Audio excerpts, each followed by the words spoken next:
Bueno, aquí estamos de nuevo en Alusando, que es el programa oficial de Rescate Democrático.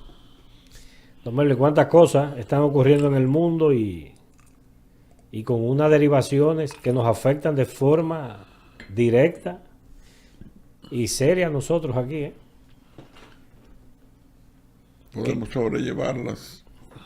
Sí, usted siempre me dice eso, que hay amortiguamiento social suficiente Todavía. y emocional para sobrellevarla. Todavía. Pero con un petróleo que pasa de $100 el barril, lo cual, porque mire qué pasa, no solo no solo el impacto en las finanzas públicas de los $100, lo cual llevaría el subsidio semanal por encima de 2.000 millones de pesos a la semana. Si el gobierno con un petróleo en más de $100 decide no transferírselo a la población y asumirlo, eso le representa alrededor de 2.000 millones de pesos semanales. Mire, Pero no solo es el impacto económico, ¿eh? Yo le voy a proponer un enfoque diferente para este programa en esta ocasión. En primer lugar, la gente no entiende eso. ¿Cuántos mil millones son? Alrededor de 2.000 millones de pesos a la semana. La gente no entiende esa vaina. Y los que pudieran entenderlo prefieren no entenderlo. Entonces van a terminar interrumpiendo el programa diciendo: esa maldita gente siempre hablando de lo malo, de mala noticia, de la cosa. Ellos ni se ríen siquiera, no son capaces de dar una buena noticia.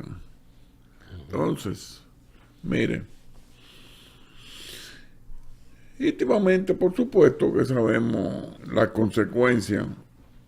Más que sabemos, tememos algunas de las consecuencias. Ahora bien, ¿qué usted le puede decir a la gente?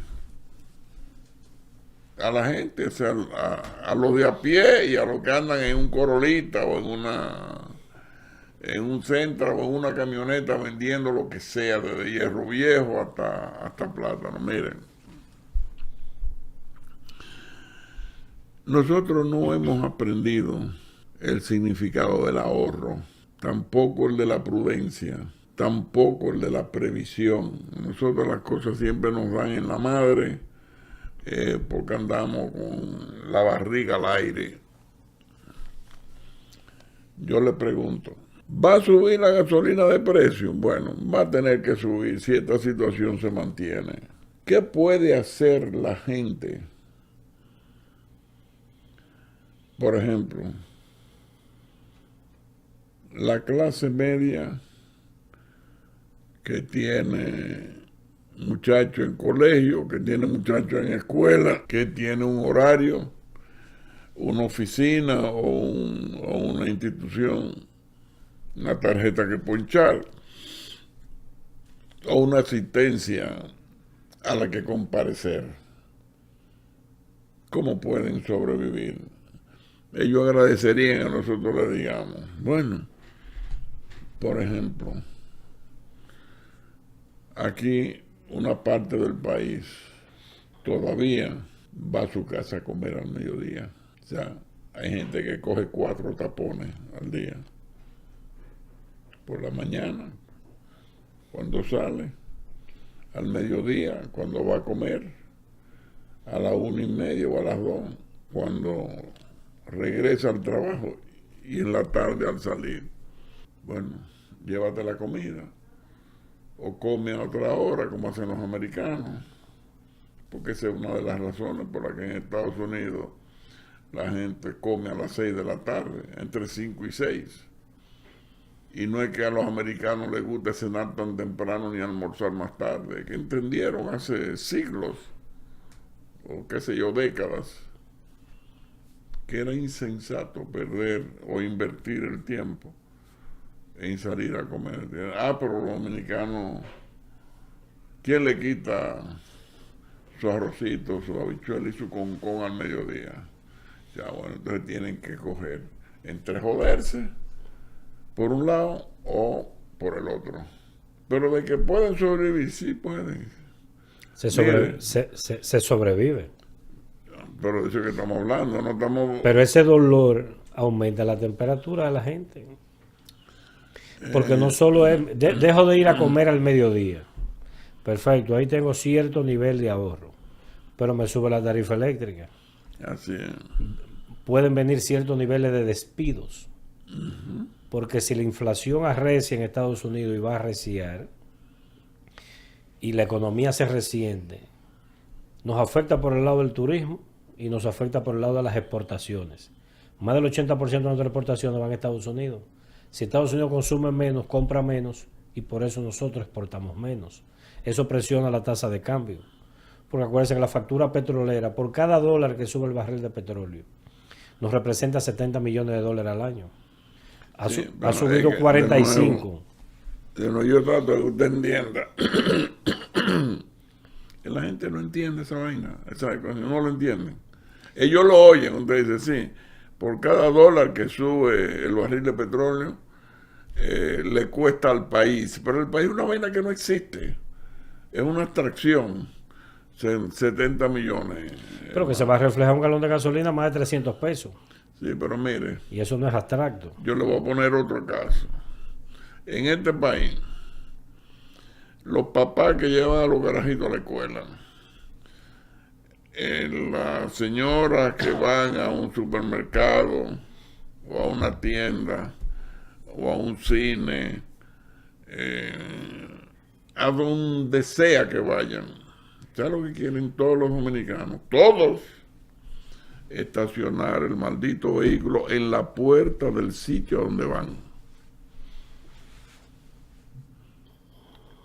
¿Cuántos dominicanos usted conoce que van a llevar a un muchacho a la escuela y tranquilamente se estacionan a una cuadra y van, se apean y van y llevan a su muchacho a la escuela? No. Aquí no. Usted ve los malditos tapones en la puerta del colegio, porque todo el mundo quiere dejar el fuñido muchacho en la puerta del Pero es una cultura que no va a cambiar. Ah. Y menos cuando no hay un gobierno que inspire ni motive a que... No, es que no va a cambiar por inspiración del gobierno. No, yo digo que no cambia, pero además los ciudadanos, cuando ven un gobierno que no te inspira a ser un mejor ciudadano, a respetar leyes, tampoco existe ese incentivo. Mira, aquí mismo, en un programa, dije yo hace un tiempo, los dominicanos no se están dando cuenta, porque aquí la gente no quiere darse cuenta de nada, porque es mejor aparentemente vivir así. Sí, sí.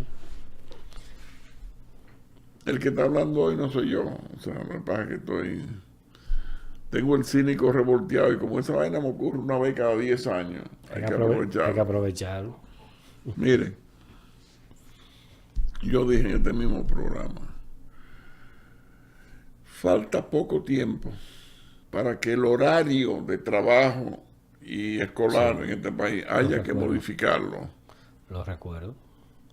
Dije, esa vaina de que tener trabajadores de obra pública, de carretera, de construcción, di que... En el mismo horario que uno de oficina, que está bajo techo. Oiga, es un absurdo. Eso ya no hay quien lo aguante.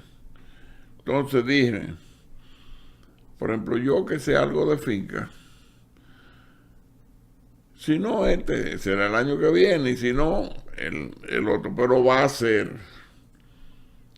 en la finca de arroz, de caña, de ganado, de plátano, de lo que sea. Usted va a ver que la gente va a empezar a trabajar a las 4 de la mañana para terminar antes de las 12, porque a partir de las 10 o las 11, no hay un humano que aguante el sol con la intensidad que quema hoy día, que no es la misma de hace 20, 30 o 40 años. Correctísimo. Entonces, lo mismo los policías, los amesos que están en la calle. Eso no es verdad que usted va a tener gente de que cuidando tráfico a las 12 del día en una mentira. No va a haber quien aguante eso. Por lo mismo le digo a las escuelas, que a la inmensa mayoría de las escuelas públicas de este país, tanto si son secundarias como si son primarias, son hornitos. Son diseños pobres, mal orientados, mal construidos, etcétera. Dígame, y esos muchachos van a salir supuestamente a las 12 del día o a las 2 de la tarde. Dígame. Claro. Entonces, usted le habla a este país, no, que los muchachos van a tener que entrar a la escuela a las 4 de la mañana, cosa de que a las 10 o a las 11. Lo interna en un psiquiátrico, al que diga eso. Pero a los papás también. Entonces, la gente, ante la envergadura de las transformaciones que vienen, prefiere no imaginárselas, pero terminarán adaptándose con gruñido, con quejido. Sí, pero el ciudadano tiene derecho a eso. ¿Eh? El ciudadano tiene derecho a ser un poco como el avestruz, que entierra la cabeza en la arena ante el peligro. Pero toda persona o toda autoridad tiene el deber, yo diría que fiduciario, de prever y de anticipar cosas. El capitán del barco tiene que saber exactamente las amenazas que hay en el horizonte, que la marea cambió, que los vientos cambiaron. Eso es cuando el capitán del barco formaba parte, en primer lugar, estaba amarrado por un juramento y por un protocolo que regulaba cuidadosamente sus obligaciones, sus prerrogativas y sus opciones de mando. Lo mismo para los gobiernos. Pero eso ya no existe. El capitán del barco ahora anda cherchando. Y si usted se descuida metiendo marihuana y cocaína y contrabandeando whisky, cigarrillos y armas. O sea, es que esto es otro mundo para allá. Esto es otra cosa. No tengo ninguna duda de eso, pero sigue siendo un deber fiduciario. De toda forma de liderazgo, de autoridad, decirle a los dominicanos a los que nos enfrentamos y a las posibles consecuencias que nos espera en un horizonte no lejano. Por ejemplo, miren, la urea, esencial en los procesos de producción agrícola, los fertilizantes en sentido general, pero la urea pasó de 365 a 660, casi al doble. Pero el 30% de los fertilizantes se producen y o transitan por el estrecho de Hormuz. Y eso no es un desafío para nosotros. Pero miren, se lo vuelvo a poner en dominicano. Y aunque la gente no lo entienda, hay que decirse que la urea pasó de 360 a 365 a 660. Los dominicanos conocen la urea. 367 a 6. Mire, los dominicanos conocen la urea de dos maneras. Una como nitrato de amonio y otra como urea al 46%, creo que el saco. A ellos le da 3 pitos, que la tonelada, la que sé yo qué, pasa de 360, porque no manejan esos volúmenes. Ellos, pero sí manejan. Saben que va a subir. Que si el precio se duplicó, donde se negocia, aquí en la veterinaria, el Ave Feliz. Y en las cooperativas agropecuarias, donde yo compro. El precio va a subir, y no solo que aumenta, sino que el suministro se compromete. Mire, en semana comienza la temporada de siembra en la India. Comienza la temporada de siembra de arroz en Sri Lanka, 170 millones de gente. Comienza en Australia a mediados de abril, segunda, tercera semana de abril. O sea, hay una ventana de tiempo para los procesos de siembra en el mundo entero. Y resulta que el conflicto ocurre exactamente en una ventana de tiempo de 4 a 6 semanas antes del inicio del periodo de siembra en muchos países que son vitales. Entonces, ¿qué ha pasado en Brasil, por ejemplo? Que es un gran exportador de pollo, jugo de naranja, etcétera. Que no están cotizando los productores, una cosa que no ha ocurrido en décadas. Que los tipos dicen, no te puedo cotizar porque no sé la semana que viene si va a haber barco, Si voy a tener la posibilidad, entonces no sé cuánto voy a tener que pagar por el transporte. Y por ende no te puedo dar un precio a futuro. ¿Usted cree que eso es poca cosa? No. En un país y en un mundo, oiga bien, Estados Unidos entrampado en una inflación que no cede. Un nivel de empleo que se resiente. Y una República Dominicana que en el 2025 tuvo el peor año económico del 2000 para acá. Una República Dominicana que la inflación el año pasado estuvo por encima de la meta. Que los préstamos a febrero de este año, los préstamos personales, porque estamos todos endeudados aquí, o con la tarjeta, o con el préstamo hipotecario, el préstamo del carro, el préstamo hasta para las vacaciones de llevar los 2 niños a ver a Mickey Mouse y el Pato Donald. Es una realidad que está ahí. Y el nivel de atraso en los préstamos personales y de consumo en febrero de 2026 es el más alto que se registre. Entonces, si María, vamos a poner doña Pilar, que tiene un negocio de yogur griego. Esa ni la menciona, que Sí, por ahí. sí, ha salido farisea, sí. Pero bueno, que tiene un negocio de yogur griego. Los costos operativos le aumentan. La venta le bajan. Cuando se da esa combinación, lo que ocurre es una pérdida neta de rentabilidad. ¿Cómo paga el préstamo? Mire, ¿Cómo vive? Entonces, eso genera estrés social. Usted no sabe que lo que más divorcio genera y más conflicto genera es el deterioro de la situación económica de un individuo. Y más cuando venimos de 25 años de prosperidad, donde aquí nos tirábamos al año 30 conciertos de mega estrellas del mundo de la música. De ahí es que venimos. Venimos de un Disney y podemos pasar en 6 meses de Disney a Puerto Príncipe en 6 meses. Y yo no estoy seguro que estemos emocionalmente preparados los dominicanos para digerir esa realidad sin atragantarnos, por lo menos una parte de los dominicanos. mire, ¿dónde estaba usted? O sea, no sé si estaría en Corea o dónde. Cuando aquí entramos hace no sé cuántos años, en una temporada, que se escaseó el gas y se escaseó la gasolina.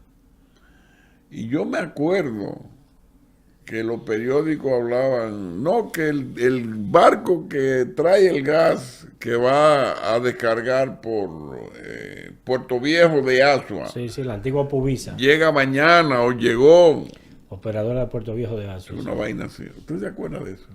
Sí, pero eso ha pasado más de una vez. Sí.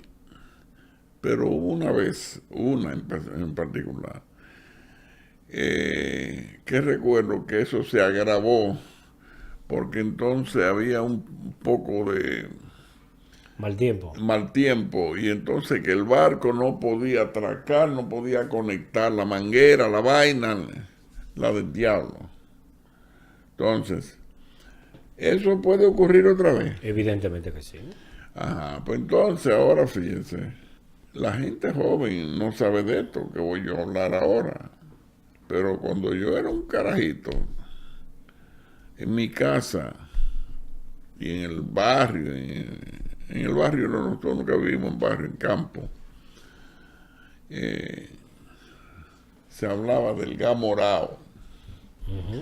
Este maldito muchacho es más malo que el gas morado. Segunda Guerra Y Mundial. esto es que sé yo qué más malo que el gas morado. Segunda Yo Guerra no sabía Mundial. que era el gas morado. Hasta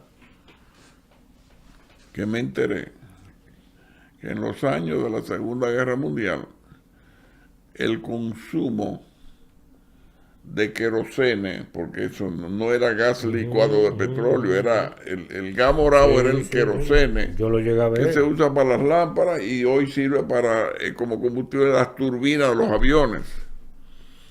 Ese querosene, lógicamente, iba al frente a las necesidades de la guerra, y el que no consumía el frente lo consumían las grandes ciudades cultas, desde Nueva York a París o a Londres. ¿Quién carajo le iba a dar en medio de una escasez querosene de buena calidad a una mierda de país que se llamaba República Dominicana, que ni sabían dónde estaba en el mapa? Entonces, ¿Sabes lo que yo, esos sistemas? Que si hay escasez de GLP derivada, no de que se acabó en el mundo, sino de que bombardearon una vaina, explotaron otra, cerraron el estrecho, los barcos no pueden pasar, los iraníes no dan permiso, los israelíes acabaron con la quinta y con los mangos. Entonces, el barco que traía el gas a Santo Domingo no pudo venir.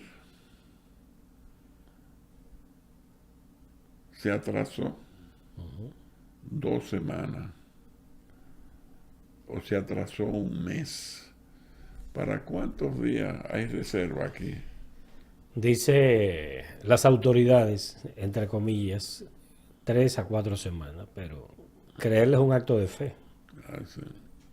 Y mire qué es lo que pasa. Yo me remito a las pruebas. Aquí hay una comunicación de hace una hora, donde dice Qatar Energy ha paralizado la producción de gas natural en sus instalaciones de Ras Laffan, que son de las mayores del mundo, luego de ataques militares, lo cual crea una disrupción en uno de los hubs más grandes del mundo en gas natural. El impacto es inmediato. Los precios globales están surgiendo debido a que una cuota mucho mayor de gas está offline. Velo ahí hace una hora. No entendí, que una cuota mucho mayor de gas está fuera del mercado.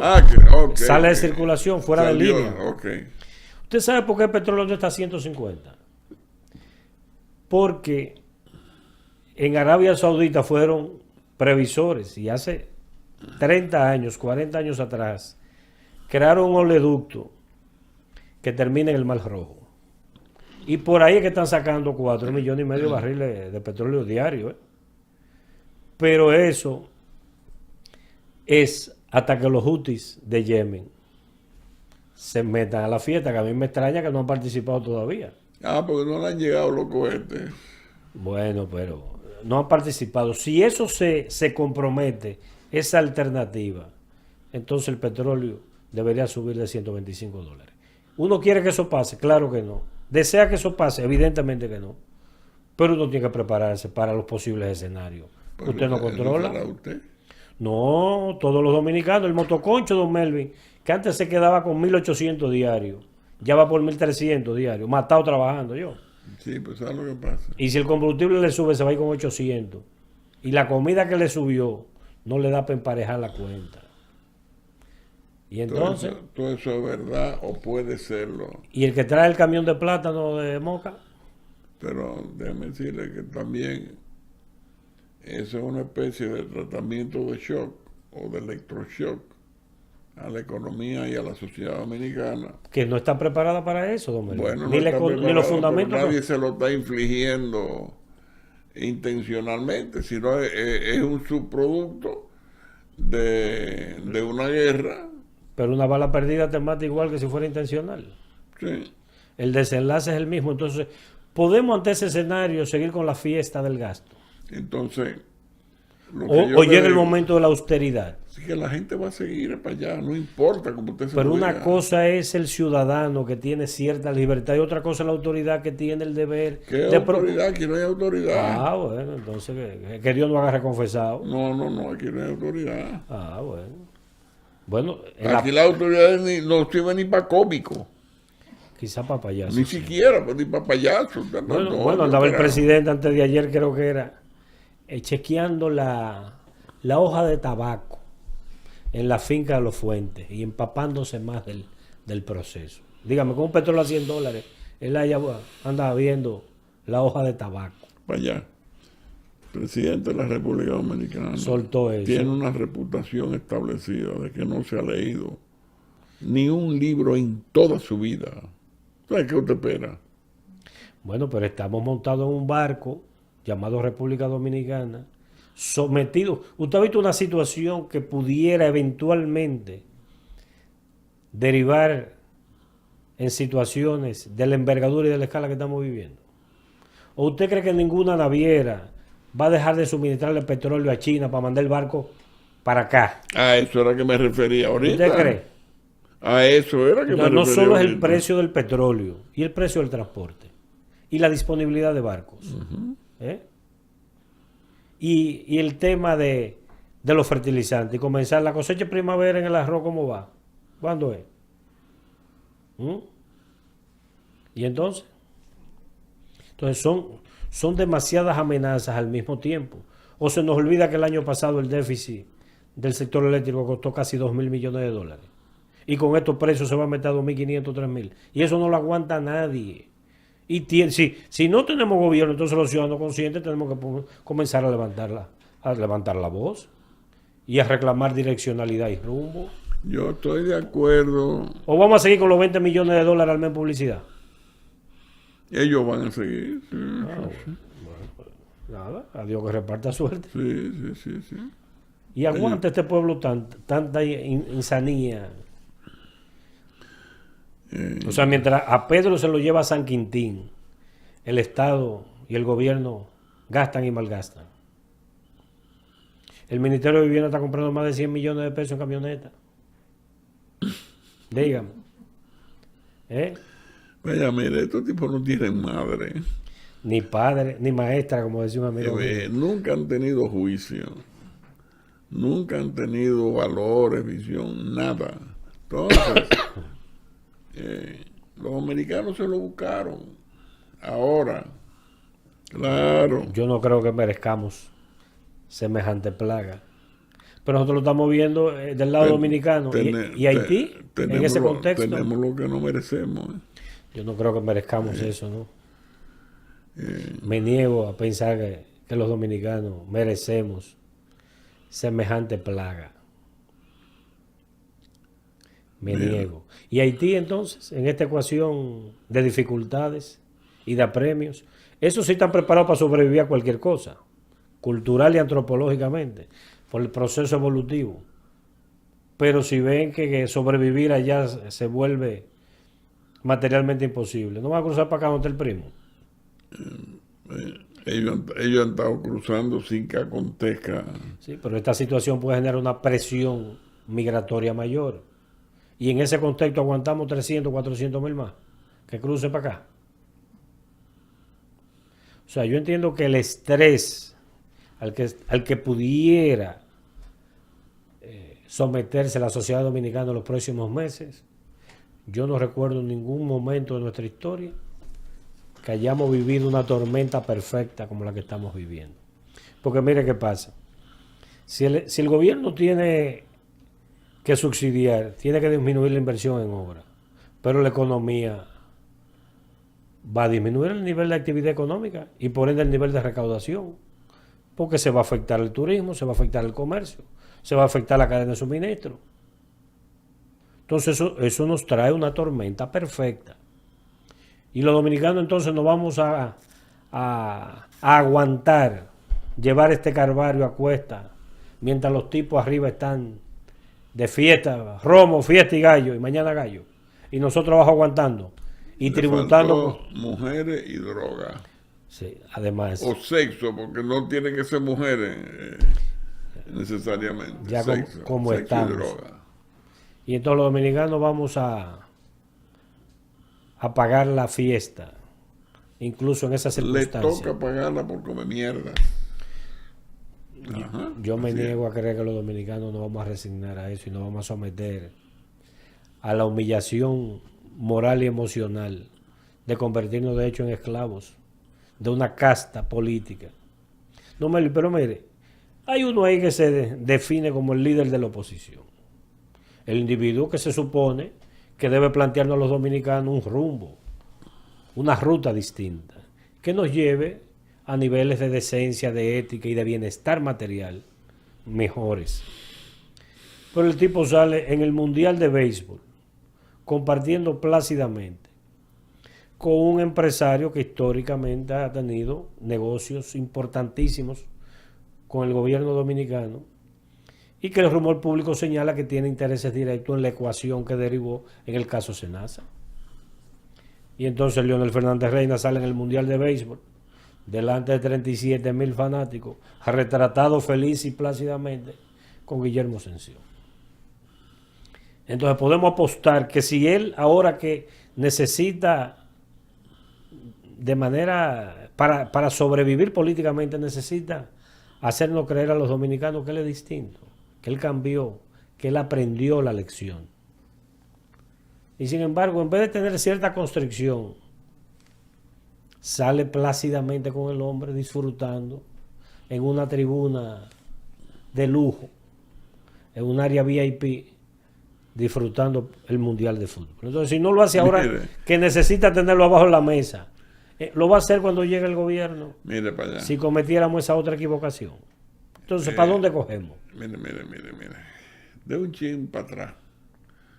Vamos a la vaina del COVID-19.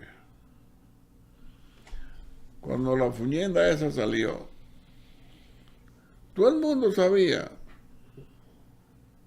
que era asunto de tiempo, no de asunto si iba a llegar aquí, sino de cuándo.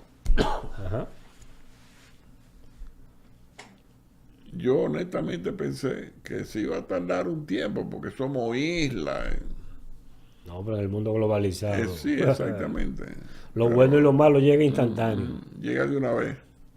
Entonces, llegó el famoso COVID, ya todos conocemos la historia. Entonces, ahora, el COVID era básicamente una amenaza, ¿verdad? Ahora las amenazas son múltiples. Una de ellas, el gobierno dominicano, baboso, incompetente, además estúpido, en la campaña electoral de Estados Unidos apostó a Biden y la loca esa de Kamala. Le fue mal. Ganó el rencoroso y vengador Trump. Trump, a su manera, también ha enloquecido y ha estado ejecutando una agenda que no fue lo que él prometió. Y eso ha traído todo este revuelo, toda esta alteraciones dramáticas de precio, calidad y suministro de combustible a nivel mundial. Pero además, Trump está amenazando allí, secuestrando aquí, matando gente por allá, la del diablo. ¿Y qué va a hacer Trump con la República Dominicana? En primer lugar, ¿hasta dónde le importa a la República Dominicana a Trump con los problemas de mayor envergadura que él tiene?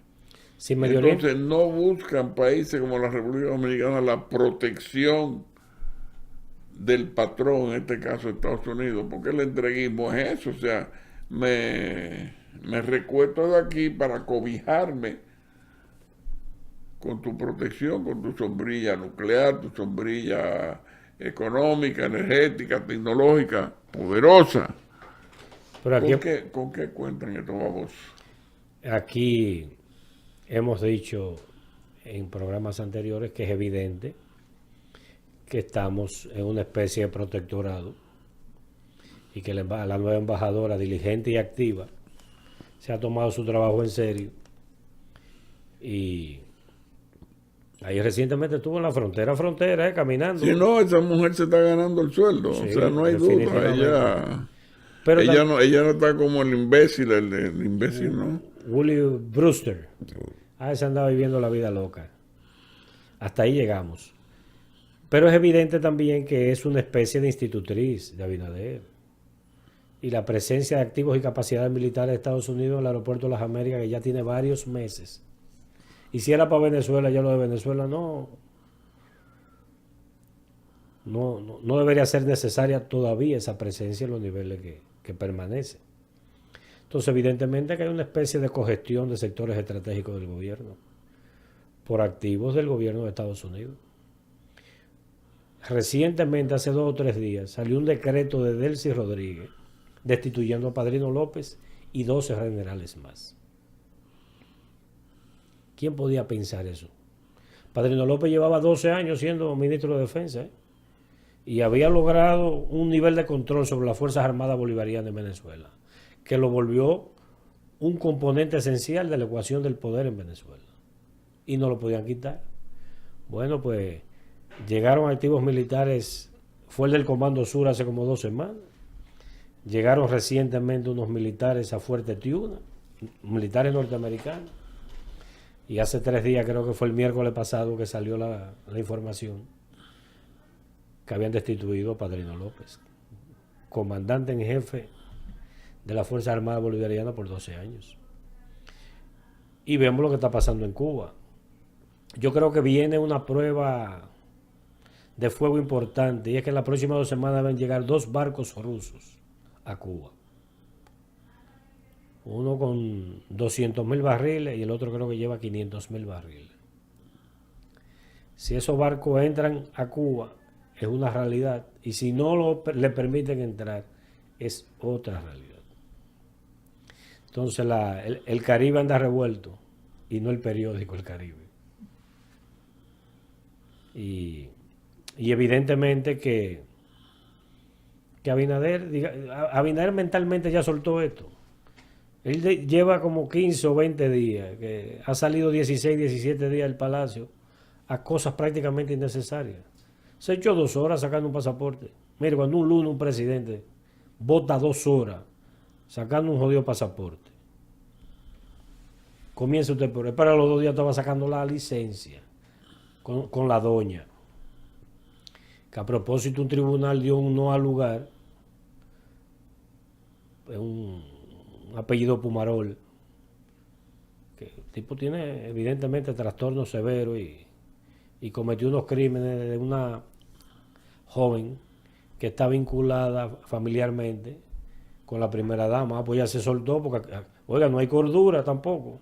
La señora se soltó con un tuit acabando con el sistema de justicia y los tribunales por esa barbaridad de sentencia. Y del caso Senasa ella no se enteró de ese. Entonces de ese no tuiteó. O sea que estamos locos de pies a cabeza.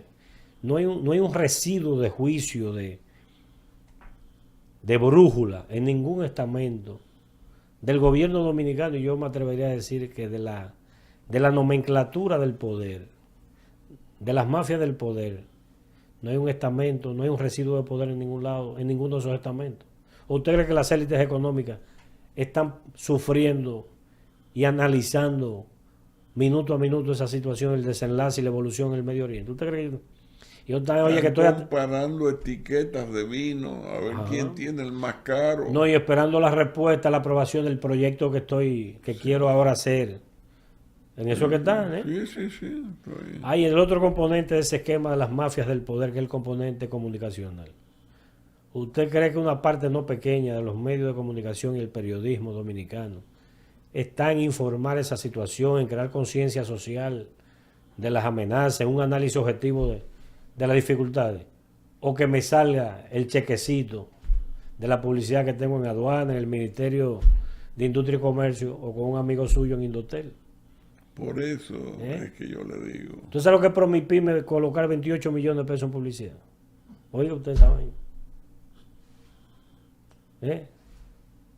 Entonces yo estoy preocupado y muy preocupado, porque yo no recuerdo, a mi corta edad, no recuerdo haber visto una situación de posible tensión económica combinada con una fractura en la relación ciudadano-gobierno y la relación ciudadano-instituciones del Estado y la relación ciudadano con el presidente de la República. Mire, hay una historia, no sé qué tan cierta sea, no la viví yo, me la refirieron hace muchos años, de un dirigente político estudiantil que estaba emocional y políticamente vinculado con el 14 de junio y los grupos que se fueron a la loma a intentar convertirse en guerrilleros fueron eliminados antes de lograr convertirse en guerrilleros. Entonces, esta persona me cuenta que angustiado por la suerte que pudieran correr sus amigos y compañeros, fue donde una vidente, algo un poco paradójico, un izquierdista,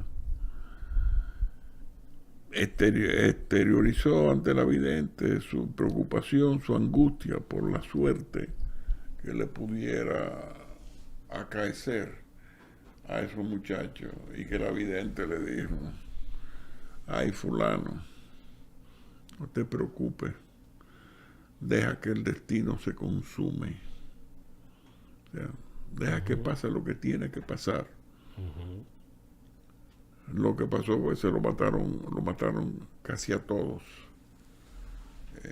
a sangre fría, ¿no? Muchos de ellos. Entonces, mire,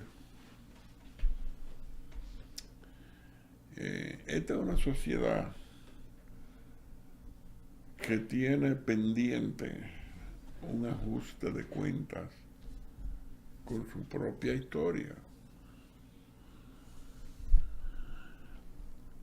Ese ajuste de cuentas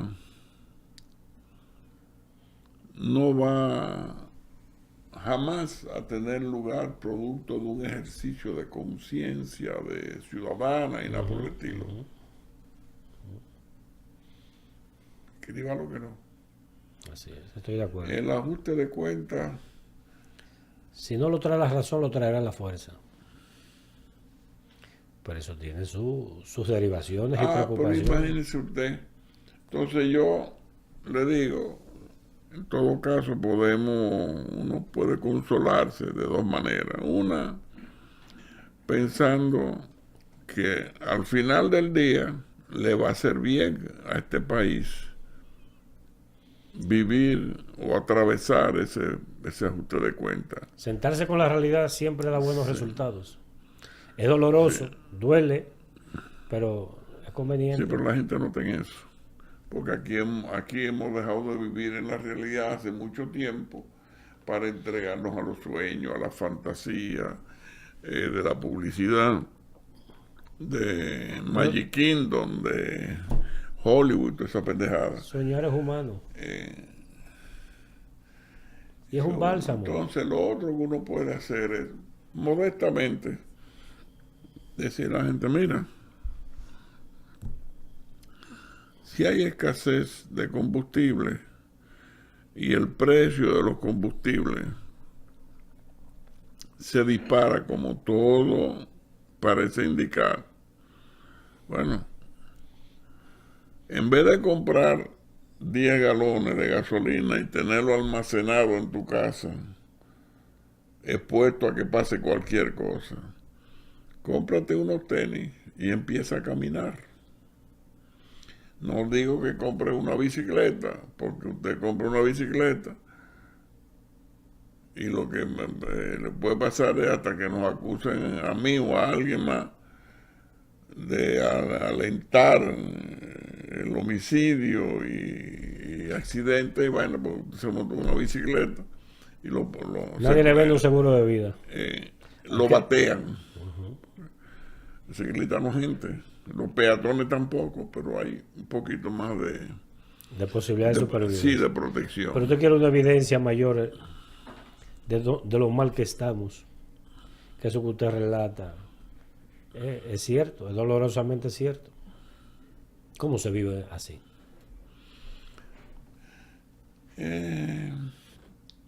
Nadie se muere en la víspera, dice eso es así. Dice un refrán. Va a ocurrir lo que tiene que ocurrir cuando tiene que ocurrir, ni un segundo antes ni un segundo después. Sí.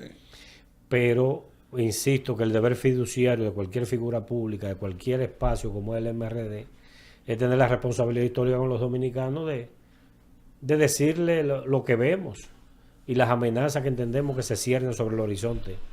Y eso hay que ponerlo sobre la mesa. No podemos ser irresponsables. Ya bastante tragedia padecen los dominicanos con un gobierno tan irresponsable que las autoridades y los funcionarios dicen que estamos preparados, que no hay problema, que está todo bien. Dice el ministro de Industria y Comercio que está todo bien, que no hay motivo para preocupación. Pero ya hay países que están recortando la jornada laboral y que han declarado, por ejemplo, los miércoles no laborables para reducir el consumo en el transporte. Pero aquí estamos, una isla por demás, que comparte la insularidad con Haití, la nación más pobre del planeta, que está endeudada hasta el tuétano este país, que los dominicanos estamos también en términos privados endeudados hasta el tuétano, una economía que no crece, una inflación que no cede, y ahora viene este choque externo que va a afectar el turismo, va a afectar el comercio, va a afectar el costo de generación eléctrica, va a afectar el transporte a nivel internacional y también localmente, y va a disminuir la actividad económica y la capacidad y el volumen de exportación de este país. Se nos junta todo. Y eso no es poca cosa, Y hay que decírselo a los dominicanos, y el que tenga oído para oír, que oiga. Como dice la Biblia, el que crea que uno... Mire, ya los precios se dispararon de los combustibles, y de los fertilizantes. La única pregunta que está abierta es, ¿qué tan prolongado será esta situación? Eso es lo único que está en discusión el día de hoy. Porque con un West Texas a $100, que en diciembre estaba a 53. Hace 2 meses y medio estaba a $53 y hoy está a 100. Bueno, déjeme decirle algo ahora. Esta gente no avisaron de la vaina de pausa y cosas de esas. No, nos fuimos para todo el corrido. Pero en edición no, ellos cortan. cortan. No importa. Mire. Y ya estamos terminando. Mire, se fue la... Para que no... Esto se fue rápido. Para que no... Dice que tenemos que hacer una pausa, don Melvin. O ya para concluir. Ah, es que tenemos que concluir ya. Es que se acabó el tiempo. Parece que la conversación estuvo interesante porque a mí se me fue rápido. No, se deben de pendejar, que falta algo de lo más trascendental que yo tengo que decir aquí hoy, falta. Vamos arriba entonces. Mire, en el escenario que se prefigura de precios altos, escasez, ausencia, distorsiones, etcétera, el mayor peligro, pero con mucho, que enfrentamos todos, es que en presencia de esa situación, todas las ventajas del mundo habidas y por haber le corresponden a los haitianos. Claro que todas. Sí. Claro que sí. Todas. Toda porque manifestación, ellos, miren, claro. Ellos, su consumo de combustible es mínimo, de energía es mínimo, de víveres, eso es lo que comen. Y ellos están donde nosotros no queremos llegar. Obvio que estamos y ellos desventajados. caminan. Así es. Oiga bien, ellos caminan. Así es. Por eso que es una amenaza Toda seria. Adiós, pero... Quizá la mayor en décadas. Y eso no es poca cosa. Ajá. Y hay que decírselo a los dominicanos. Bueno, dice doña Pilar que ya. Bueno, gracias a don Luis García y a Teleradio América, que siempre nos dan la oportunidad de que esto sea posible.